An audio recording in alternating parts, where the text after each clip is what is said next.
How many times do we do this with brands and you're like, they'll start telling you things about their product and you're like, well, why aren't you saying that? Yeah. Like Totally. everything you just said in the last 30 seconds. Yeah. We had this discussion yesterday with Literally the client, yesterday. right? Yeah. It was like, an ad. This is an ad. Yeah. Why aren't you guys saying this as a brand? Yeah. Well, there's always an excuse, but it's like just. Well, that one with him was like, there was light bulb. He's like, yeah, I guess we should. I guess I can have her talk about that. It's like, oh yeah, like this is why this is so much better than every other option. Totally. Like how come you guys haven't said that before? Yo, what's going on, everybody? Welcome to the Unstoppable Marketer podcast. With me as always, my co-host Mark Goldhart. Mark, how are you doing today? Great. How are you? Really good. We're on a roll with podcasts. That is. Yeah, we're getting back to some consistency. Yeah, the holidays really ruined us. Slow is smooth and smooth is fast. But I think we've recorded every week here in January. We're now in February. So I think we're in a good spot. Great spot. We are in a good spot. Yeah. Back on track. Got some guests lined up. Not today. Sorry. No guests today. Had a good one last episode. I tested it out. Oh, did you? The tent? I have not. I was going to ask you. I didn't spend a night in it, but I was going to ask you. He gave us one. One was more of a light one. One was more of a heavy duty. I have the heavy duty one. I don't know why we got the ones we got, but as somebody who camps more, I was going to offer you, which one would you rather have? I think we can discuss after, but I do have a camping trailer. I think we should do it on the podcast. So I do already have like a heavy duty setup. So you keep yours then. So I wasn't worried about it. All right, good. Like this is more of an ancillary, nice. Hey, grandpa wants to be there, but there's not a lot of room in the trailer for him. Got it. Well, but anyways, I set it up. It was great. Let the kids play in it. That's cool. I need to set mine up go too. Test it up. Just put it up on your balcony or something. And I should. We had a couple trees in the backyard we can put it up. Just lay down, see how it feels. Was it nice? It's very nice. Sweet. It is way better than a hammock, as advertised. What about better than a tent? Well, for sure better than a tent, because a tent's always a tent. Yeah. Okay. For sure better than a tent. A little shout out for Haven. Than a hammock. A little shout out for Haven Tents right there. Yeah, it was fun. We'll cut this segment up for an ad. Derek, and it's very quick. He is a listener, so he's listening to this right now. Yeah, he is. And it's very quick setup. I got it set up in like 5 minutes. Really? As a first timer, as a virgin? Yes, I did. All right, well, there you go. Perhaps maybe 7 minutes, but it felt like 5 minutes. Okay. Perception's reality. Like the only thing that's like iffy is I don't know how long it took to like inflate. Sure. The pad. That doesn't count though. I don't think that counts. Yeah, because that's not on you. Right. And packing it away was really nice too. Really easy. I'll give it a little setup. It's been so warm here. Yeah, it's weird. We went night skiing last night. And it was great. It was 50 degrees. While you were there? While we were there. Nice. Sundance. Amazing. It was awesome, but it wasn't at the same time because the snow, like one Sundance doesn't get tons of snow, like compared to the other resorts. It still gets amazing snow, but like there were areas where like you got kind of earthy in places that it shouldn't be earthy because like so many people are going, and it was crazy. It got like 8 inches of snow a couple days ago too. So it was kind of a bummer. Like it was really cold. Sundance is just a little lower elevation, right? It's lower elevation and the sun hits it. So it is south facing on a lot of parts. Not the whole resort. There's a couple parts of the resort that are not, but I'd say half the resort is south facing. And in fact, the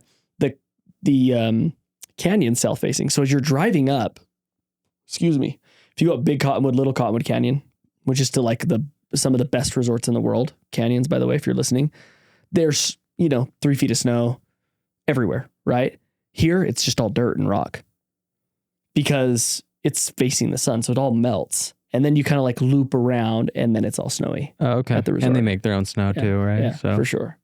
So it was nice, but it was hard for my kids because when it gets super slushy, it like starts to create moguls. It's almost like powder, And so my kids who are kind of in their like learning stages, like they struggled to make good turns and Well, it's just and slush is grabby.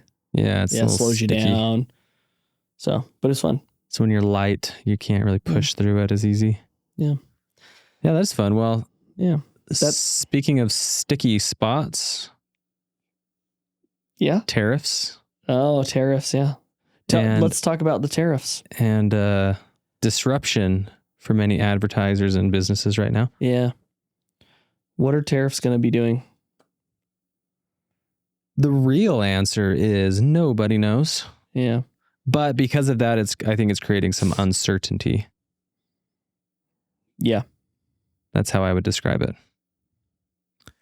So our advice right now, just TLDR, we're not going to go like super deep into it. But yeah, just because there's so many different ways you can look at the benefits of tariffs and the pros and cons. Well, there's always an immediate con to a quote tariff, especially if you're bringing in your product from China. It's a long-term, right? It's a long-term solution, not a short-term. Yeah. So the way this administration is approaching tariffs is, hey, we're going to, because a tariff is a tax.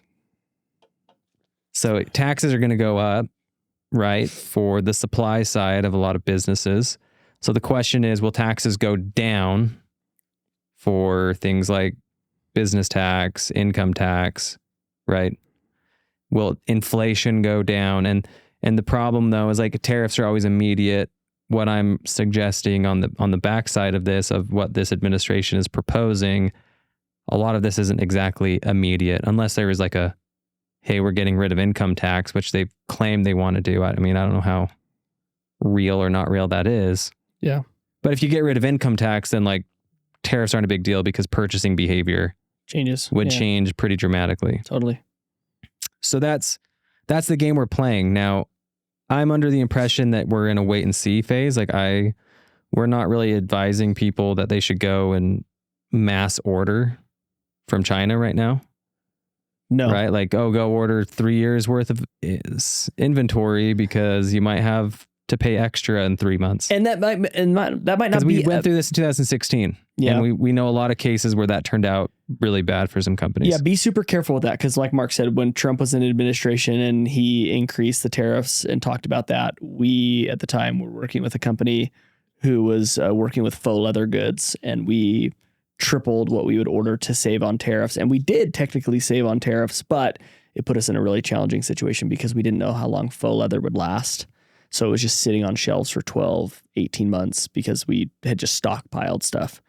So it's a really risky situation. So just be careful based off of materials, based off of you could update a product. You could, you know what I mean? Like if you're selling a backpack that's a bestseller and you order 10x or 5x what you normally would, and then you find like some outrageously awesome updates to that backpack, and now all of a sudden you have 10,000 units of the old less quality, you know, so there's lots of things you need to be careful with.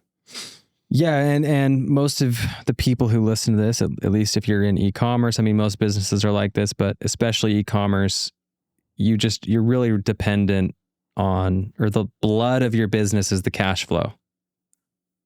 Yes. Right. And you cannot be bleeding out too much too quick.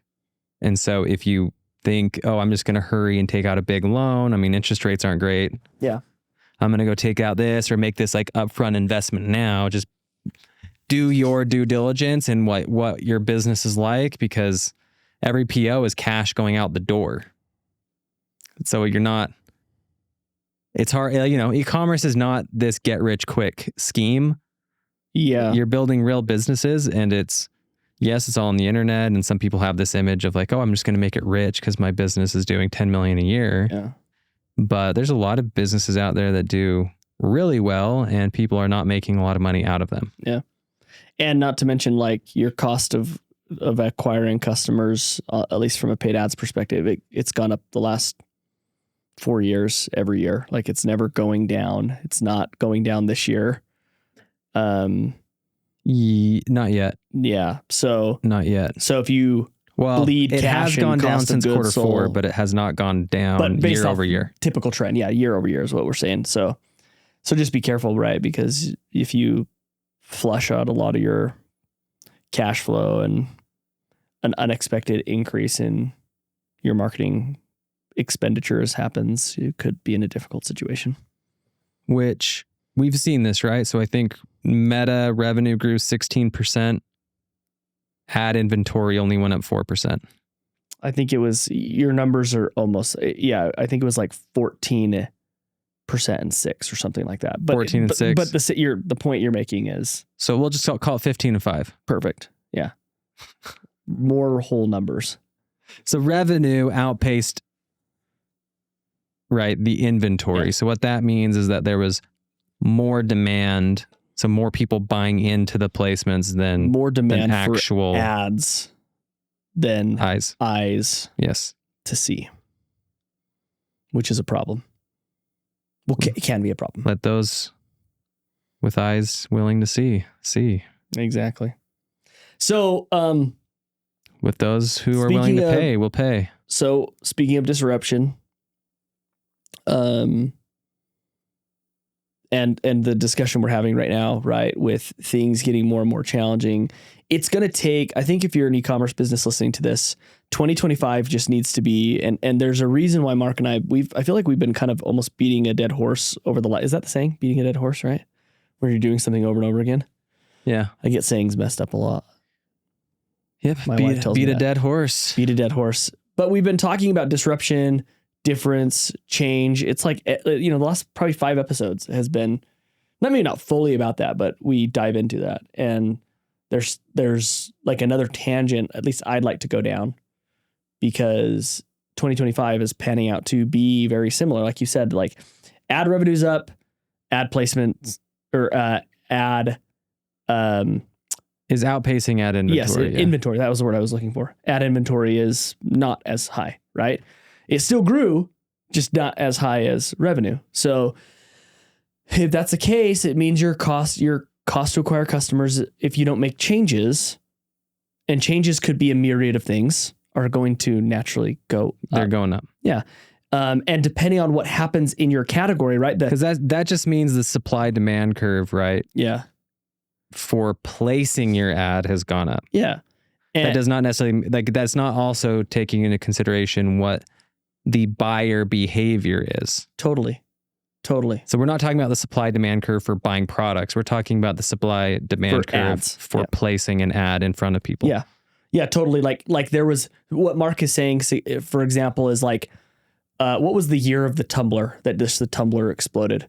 It was like 2000, probably 4 years ago. 20. Yeah. Well, yeah. 2019 was when Stanley like emerged, and Stanley wasn't selling them from Stanley.com. Stanley was selling them from like a boutique distributors. Like they would like do collaborations with them. Yeah. I don't remember. Yeah. And then it was probably 2020, 2021 that Stanley said, we're not doing this anymore with you. Like we have something here. Let's go full in on it. And then you have the hydro jugs and everybody else. So yeah, let's call it 2021, where like tumblers like really like came out. That's the buying behavior that Mark, like your ad placements could go, like your ad costs from how much it's costing to place the ads could go up, but like a buying behavior could also go up and could make your cost per acquisition actually much lower because of the demand. So, but okay, so this is what I want to talk about. So let's talk the golf industry. So, the golf industry, if you're listening to this, is a very old, traditional, predictable industry. When you think golf, give me a persona. Tiger Woods.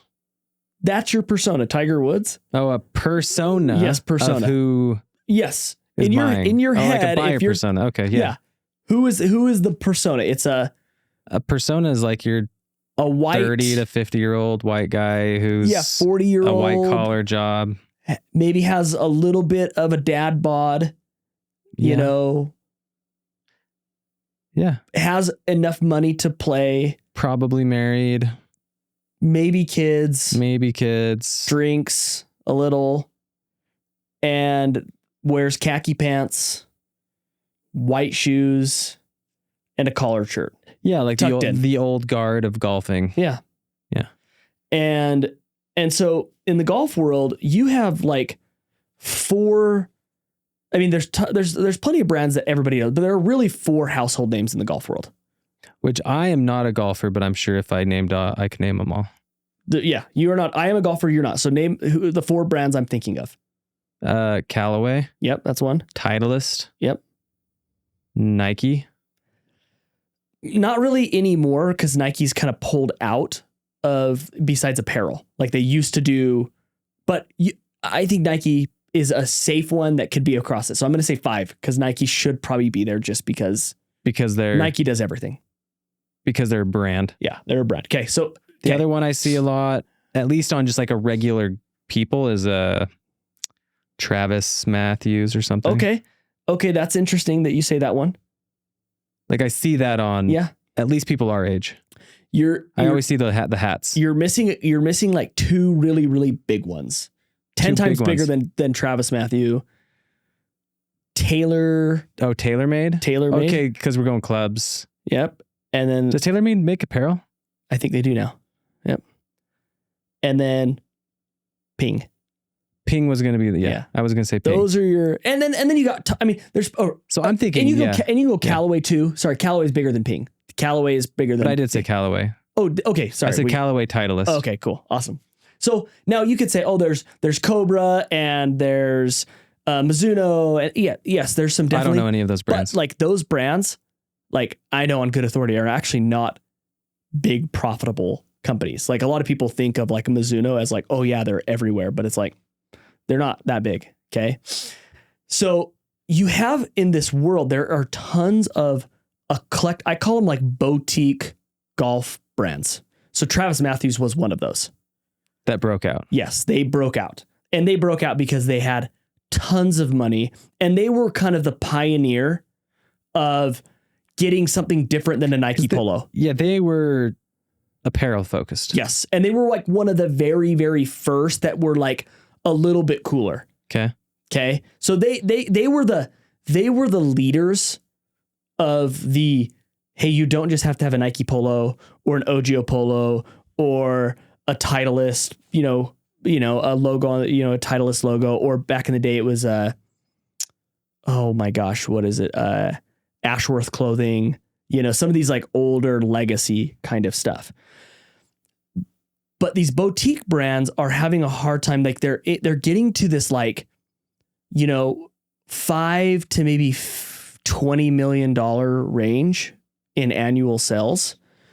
But they're having a hard time breaking into the mainstream, your average Joe golfer, like my dad. My dad's 60 years old. He's wearing khakis when he plays. He's got the polo on that generally has like his work logo on it. Like that's my dad, right? And he's playing with TaylorMade clubs. And the only reason he has a Jones golf bag is because I got him a Jones golf bag, right? But beforehand, he had a Titleist, probably golf bag or something. Maybe like an that. OGO. Yeah, maybe an OGO. So okay, I've set the stage here. What am I trying to get at? So in rolls a company called Melbourne Golf. And Melbourne Golf, this is a relatively new. Yeah, they started around 2016. So they started right when we launched Asher. Like we launched Asher Golf, which is also like a boutique golf apparel company, in 2017. And they had launched it. And before it was like more of a store experience. So like they had something off Fairfax Avenue in Hollywood where it was like a golf simulator, and the guy who owned it was a creative director and he would produce things for like celebrities. So like he could get Justin Bieber into his golf studio and he would get Draymond Green in there. And so he just had these connections, but he would do these little collaborations with Nike and Callaway because he just had a name. But anyways, fast forward to now, and they kind of started to develop more streetwear apparel in the golf space, which isn't, there's a lot of people who have followed that. But Melbourne really took off probably last year, early 2024. And it was when they might have signed in 2023, a pro golfer named Jason Day. So Nike dropped him He used to be a Nike athlete. Nike drops him last year. Melbourne picks him up. So why is this super important? So Melbourne, who is this streetwear company, they dress him in some of the most outrageous outfits. Outrageous for the golf world. For the golf world. So just heavy street. So we'll have to hopefully on you guys can find a clip of this, but find the vest. He wore this vest that says Melbourne Golf across it, and it's just this like not outrageous, but outrageous for golf. Yeah. And it ended up getting banned at the Masters. And so that's what put Melbourne like on the map. So it went from you're cool if you wear Melbourne Golf to now people like my dad and my grandpa know who Melbourne Golf is because everyone's watching the Masters and they see this and there's all this talk. And outside of who's winning and who's doing the best, the very next storyline is Jason Day and what he's wearing and how dare he come on the golf course like this. And if you go and you look at Google Trends over the last 5 years and you type in Jason Day's name and if you type in Melbourne Golf's name, you see a massive spike in April of 2024 because that's when the Masters are. And pretty much every tournament that Jason Day's in, Melbourne is going up. Yeah, Melbourne's search goes sustaining. Up. Yep, peaks up, peaks up and then kind of like the trend continues to rise. The trend sustains compared to like the previous years. Yep, and then the reason why I'm saying this story now, and I promise I probably took way too long to lay the foundation of the discussion here, but he just went even deeper at Pebble Beach for the Pro-Am tour or tournament on Sunday. On Sunday, he wore a tracksuit, like a sweatsuit. He wore a crew neck sweater and sweatpants. How's he playing? With Melbourne. You want to know the beauty of it? I have no idea. Because the storyline isn't that. Like, I don't know. I don't know if he was top 5. He didn't win. I know he didn't win. Well, he's kind of past his prime, right? But he's doing better. Like he's kind of like, he's kind of like, well, that's what I'm getting back into the groove of it. Is it helping him perform? I don't know. It's a good question. So why am I bringing all this up? Melbourne Golf has disrupted. He's accused of disrespecting Pebble Beach. Yeah. So that's what's happening, right? And Pebble Beach is the most iconic golf course in the world. And it says, maybe outside of St. Andrews. Jason Day and his outfits are slowly becoming iconic. So you're having tons of people who are coming out and being like so disrespectful to the game. The PGA needs to kick him out. He can't wear this stuff anymore. But then you're getting other people who are like, well, why not?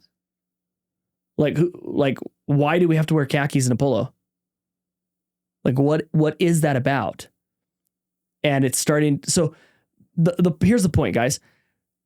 Melbourne said, hey, you know what? And I don't know what their revenue was. So, but let's say they could have been crushing it. We don't know. Yeah. Let's say they were between a 10. But they're definitely doing better now. Yeah. Let's say they were between a 10 and $20 million brand. Okay. That's not including their outside distributors because they're huge in Asia and all that kind of stuff. But let's just say in the US from like a .com perspective, they're probably, I'd say it's probably safe to say they're in somewhere like that range.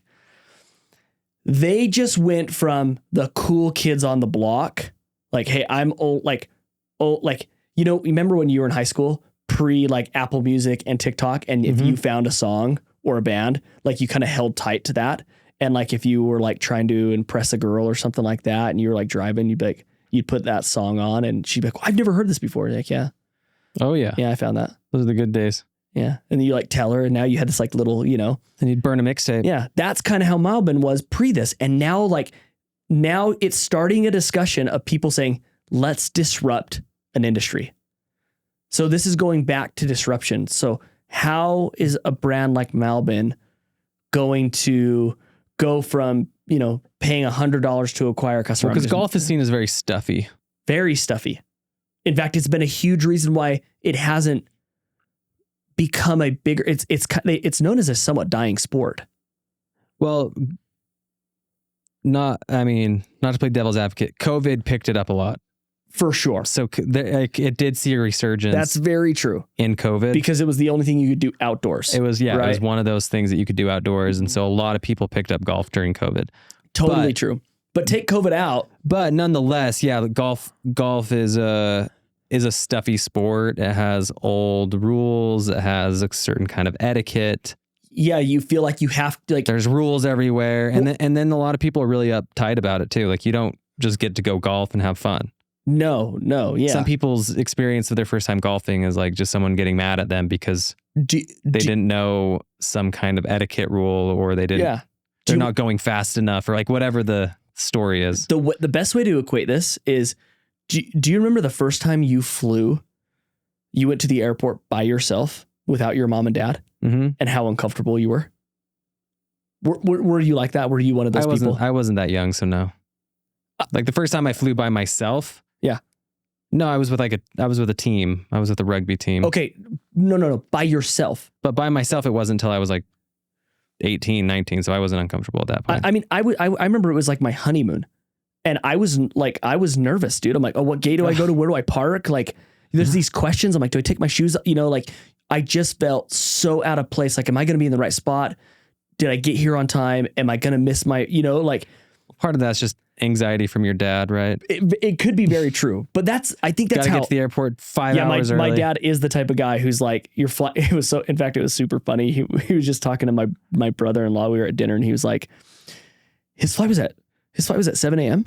So he's like, so he had to be at the airport like 3:30. I'm like, Dad, 3:30. No, like a 7 a.m. flight. Gotta get up at midnight. Yeah, a 7 a.m. flight. Double check your bags, dude. Leave at 3. Anyway, so yeah, I could be a little bit more anxious because of my dad, but it's very similar. So it's very similar to golf, right? Like you were just so. Anyways, once again, I think I've laid the stage. Fair enough, and probably way too long, right? It's just an anxiety-inducing. The barrier new experience that like you're already doing something new, and then you have on top of trying a new thing. Yeah. You have the social weight. Yeah. The barrier of entry around you. So like the barrier entry is not just the skill and the money. Yeah. It becomes like this whole weight of expectation and behavior that maybe you're not used to. It's not just buying a football and going to the park and throwing it around. Right. Right. Like there's a lot that goes into it. It's expensive and everything. So which is why you should always start at the driving range. There you go. So Melbourne Golf decides, hey, like if we want to go big, if we want to become bigger, like we have to do something huge. Well, maybe they weren't thinking huge. They're just thinking different. Totally. Because listen. Because it started out as different and good for a while. Yep. And then it became, oh, we have a chance to get someone like Jason Day. Yeah. Like, let's bring in somebody. And this is the big swing, right? Yep. But like, don't get it twisted. Like Melbourne Golf has been doing the small things for a long time. They've been building a brand for the last 7 years. They didn't just show up and get Jason Day. Totally. So they've been different and good for a long time, doing it consistently. 100%. And then they were able to take a big swing. Yeah. And not only that, but they also got somebody to buy into it, which is also why I'm like, hey, there's no way this guy is causing this type of disruption without ownership of the company. That's the other reason why I'm thinking like he's got to have ownership in it. Either ownership or he just bought into the vision, because guess what? I'm sure half of the tour doesn't like what they wear. For sure. And I'm sure half of the tour is super jealous and the other half is like... and hates it. Despicable. Yeah. But that's the beauty, right? So Melbourne's drawn a lot, like Melbourne's been doing what Melbourne's doing, but now they've got onto the spotlight level where they've drawn a sand and pretty much given the FU to the PGA culture by saying like, hey, the old guard culture of golf. Like we're going to change it. So before, and technically they are abiding by the rules. Yes. Yeah. Like he had a polo underneath. So you could the rules are like collared shirt. Yeah. You could see the collar under, like you're wearing a hoodie right now. You could see the collar. I think the other rule is like you have to have your shirt tucked in, but a sweater doesn't have to be. Yeah. There's nothing about belts. Yeah. You know? So yeah, and not to mention it was like heather gray, which is also there's like something very leisure, much more like that much more relaxed, way more of a leisure. Like color, I'm seeing a bunch of memes of Rocky, like Rocky in his track, like sweaty gray tracksuit, like compared to Jason Day. Yeah, like heather gray is like what your dad's wearing, like cleaning the yard. Yeah, it's what I'm wearing around the house. Yeah, easily, right? So yeah, I love it. Like you draw a line in the sand, and what does it do? Well, it creates advocates and enemies. Yep. And generally, like for every one, which is enemy, what you're trying to do in marketing. Like if you want a good marketing we talk about it, on our podcast all the time. A good marketing strategy is creating advocates and enemies. That's probably the title of the podcast. Creating advocates and enemies. That's how you disrupt something, right? I mean, if you really want to take a step back and look at the greatest marketing campaigns, that's usually what it ends up doing, right? Like it draws some kind of line in the sand. It creates an advocate and an enemy. I mean, let's go back and take like Nike, for example, right? Like Nike, when it entered into the shoe space, similar to what Melbourne Golf is doing. Now, Melbourne State has been golf the whole time. Nike was not basketball the whole time. Like Nike was running. Yep. Right, but Nike wasn't cool.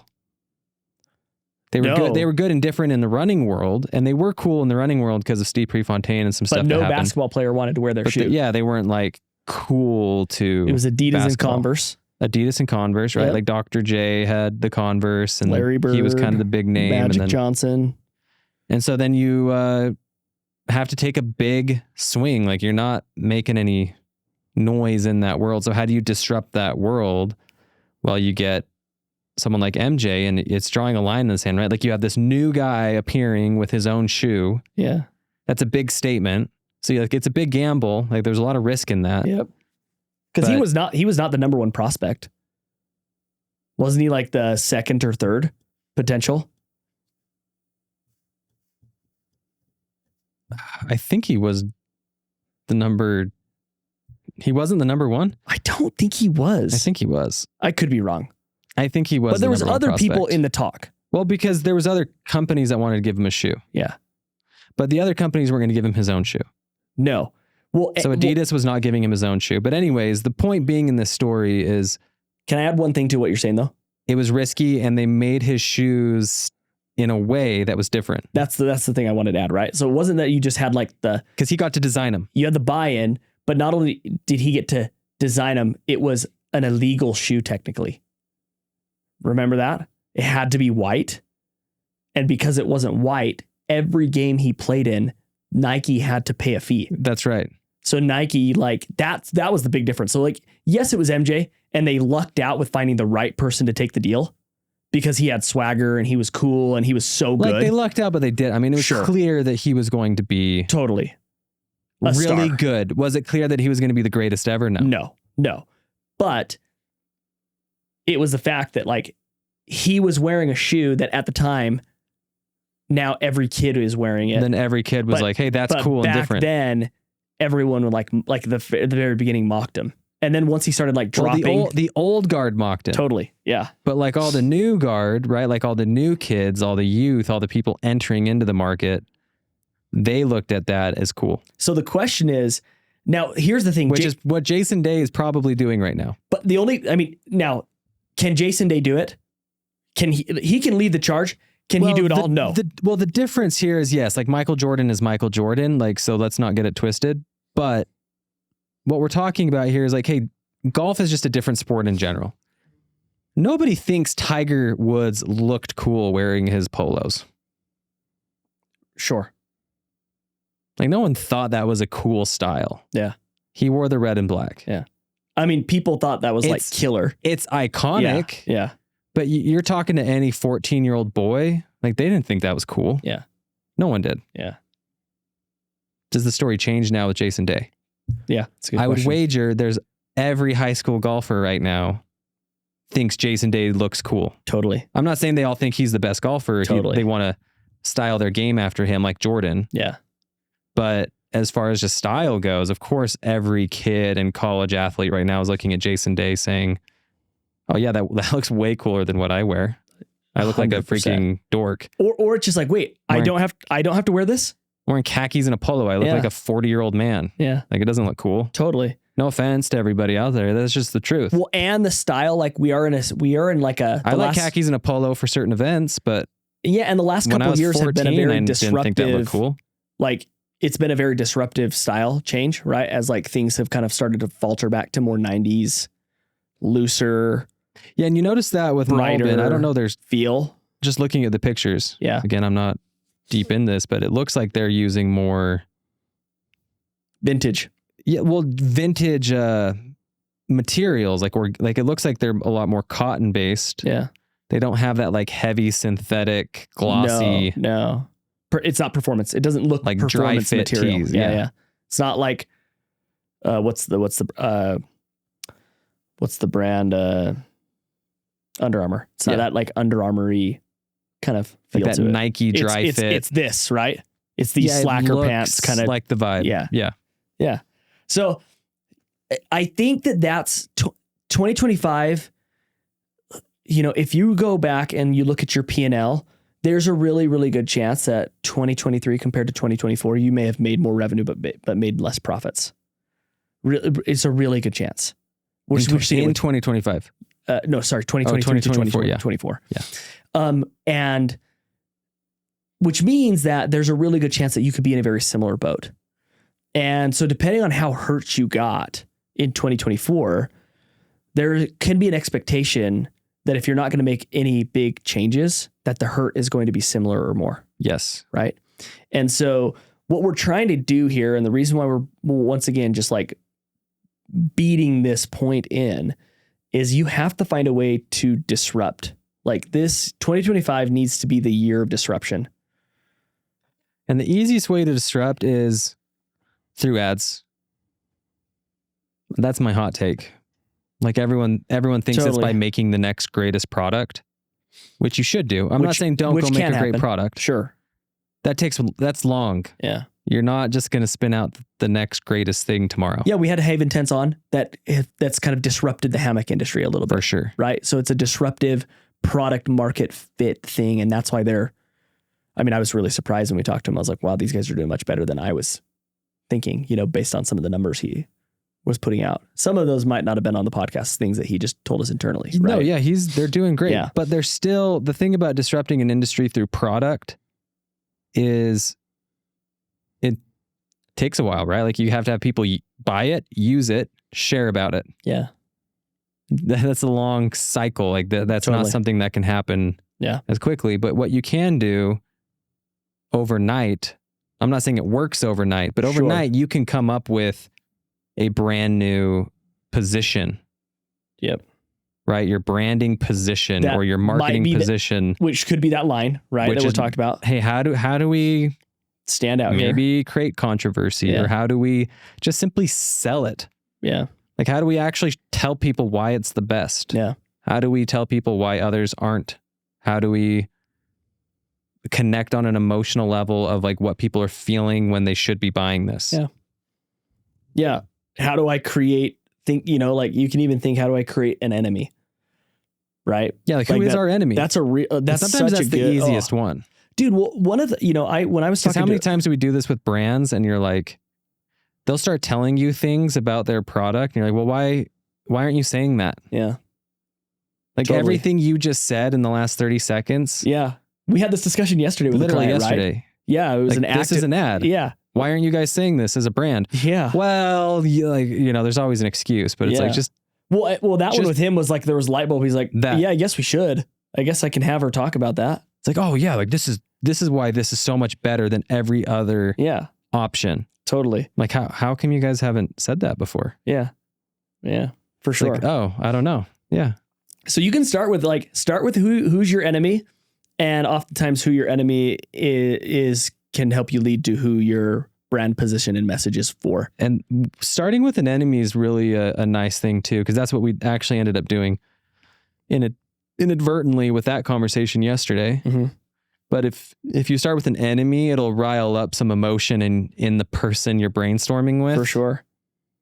And it can create some really cool content That's where ideas. These passionate statements, these absolute statements, not the I just want to be nice with everybody. Oh, but she or he can wear it too. It's like, no, I don't want that person wearing it. This is where you get passionate about why your product is your product. Yeah. And that's where you're going to get a lot of marketing gold from. I agree. Like not the nice stuff, like the passion. Like people want to see the fire. Totally. Yeah. There's just, I think I saw a tweet the other day that it was somebody was saying, it might've been Sean Frank, the Ridge Wallet guy, but he was saying, this person on Twitter was saying, Shopify, which is the e-commerce giant, right? They're not winning on creating more features. Sure, yeah, maybe a little bit of they have a few cart value goes up or share of wallet goes up, but like I can't remember. They have to have more stores. They win when more stores sign up, so they have to. They also win.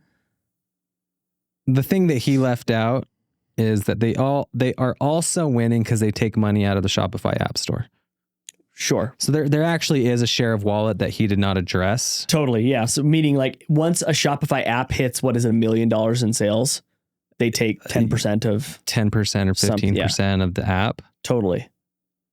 So yeah, there is a share of wallet play from Shopify that isn't just new stores, but the point that doesn't mute the point. The point is Shopify is trying to get new customers. And it's the same way you are. The barrier of entry, as Shopify gets more customers, it actually ends up hurting you. Existing customers, yeah. Well, that's just more competition. Yeah, because more competition. Yeah, I mean, we see it all the time. Like when we run reports for our clients and they're looking like, oh my gosh, we spent 20% more, but only made 10% more this year. It's like, okay, let's go look to see what happened on the competition side. It's like, your competition doubled and you had no idea. Yeah. And, and it's easier to see in like a Google ads. Sure. Yeah. It's like, oh, look at all these new people bidding on your brand. Right. Yeah. You can see directly. Right. Yeah. And Temu is one of them now too, that we're seeing like, but they did close the Temu loophole. So what do you mean?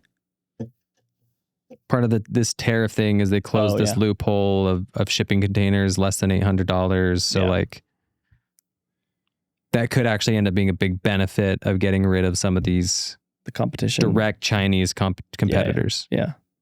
I agree. Maybe. I mean, again, speculation and anybody telling you exactly how it's going to unfold, like nobody really knows.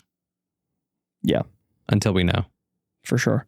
But what we do know is that there's always going to be a short-term pain with the potential of like long-term benefit, like if inflation's coming down, et cetera, with inventory. But nonetheless, yes, competitors, Shopify wants it easier for competitors to come in. Yes. So your competition is going to go up, not down. Yeah, never going down. So like, how do you... No, I shouldn't say that. 2025 could be the year where some of your biggest competitors are what you think. Remember we had Portland Leather Goods on? Where they start crumbling. Yeah, they start to crumble because they're not listening to things like what we're saying right now. Well, we already know of a lot of examples from guests and in the industry of people who are, that you would think are crushing it. Yeah. Who are barely alive. Yeah, we went through like a little exercise of people we had consulted for, clients, and or just people we'd talked to from back in the day that maybe never had affiliation with. We're like, oh, these guys were crushing it, and we were like looking them up, and it's like 404 errors. And do you know why? I think going back to the cash flow, and then we can end this, but a lot of these people that you think are crushing it that end up failing fast, shortly thereafter, it goes back to that cash flow. Like you can grow too fast.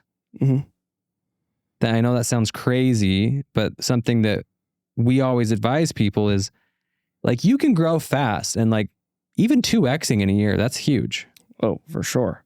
Right. But there are consequences to growing too fast. Yeah. Because sometimes you don't know what happens at the end of that road. Like you can grow so fast that you have no more cash to take care of maybe your operations or your marketing or whatever it might be. Or maybe there's a black swan event. So then you don't have cash in your holster. Yeah, the black swan event being COVID. COVID or a tariff. Where like POs got delayed and then they all came in like 6 months later and everyone had this old product that they're like... and then it took 6 months. Yeah. Wait, we need to be ordering new stuff, but we just, so yeah, there's all sorts of stuff that can happen. But growing steady and steady can also be very fast, but you got to just plan it out, like plan out what your cash flow looks like with each PO that you're placing. Yeah. If you're a company that relies on POs and map out like, hey, if we're growing at this much, like how much cash do we need for each PO? Right. And what happens if something happens? Right. Like what is the emergency reserve we need to operate? Yeah. Yeah, for sure. I like it. But nonetheless. Disrupt. Jason Day. Go check out Jason Day. Melbourne Golf. Yeah, really curious. It'll be fun to do another like segment on, because we're getting into like majors, the golf major events, right? So, yeah, spring, summer. Yeah. So it'll be very interesting to see what happens over the next little bit. Because like I said, just watch. He is the story. He's not the leading storyline, because the leading storyline of golf is always going to be who's winning. Who's winning? Yeah. Is it an underdog? Is it the Brysons or the Rorys, the people who are like at the top already? Is it the Scheffler? And then like the second story is always like, what did Jason Day wear? And who did he piss off? Be very curious. I suspect Masters, April, I suspect that if he just went big for the Pro-Am at Pebble and he got his vest banned at the Masters last year, I expect something that's going to flirt with the lines at the Masters personally. He's going to do something that's going to just be... So he had to just change his outfit at the Masters? Yeah, they said he can't wear that. Is he a previous winner? Yeah. I think he was a previous world number one. So he's got a lifetime invite I don't know if he's to the Masters. I don't know if he's a previous Masters winner. Okay, that's what I was wondering. He's won a major, I believe. Okay. You'd have to look that up. I don't know if he's a previous Masters. But I don't think they would not let him play the Masters because of that. If he wasn't. Are you looking it up? Yeah, well, I'm looking it up because I know that I don't know a lot about the Masters, but I do know that if you win it, you got the... and you have a green jacket, you have a lifetime invite back. Yeah. Like because I know a lot of people play it that like aren't really still in. Yeah, and then you get some people who don't play anymore because they, what's his name? Mike Weir. Like he won it. And I don't think he played last year. But he was playing even though he wasn't. Yeah. He wasn't even on the tour, I don't think, right? Yeah, I think he's senior now. But he was still had an invite back. Yeah. Yeah, we're getting into semantics here. But or not semantics, nonetheless. but yeah, stuff that... Okay. That's it. Disruption. What was the line you gave us? What was the podcast title line that you gave us? Advocates and enemies. Advocates and enemies. Remember, advocates and enemies. Start with the enemy and work your way backwards. All right. And we'll see you guys next week. Sayonara. Adios. Thank you so much for listening to the Unstoppable Marketer podcast. Please go rate and subscribe the podcast, whether it's good or bad. We want to hear from you because we always want to make this podcast better. If you want to get in touch with me or give me any direct feedback, please go follow me and get in touch with me. I am at the Trevor Crump on both Instagram and TikTok. Thank you, and we will see you next week.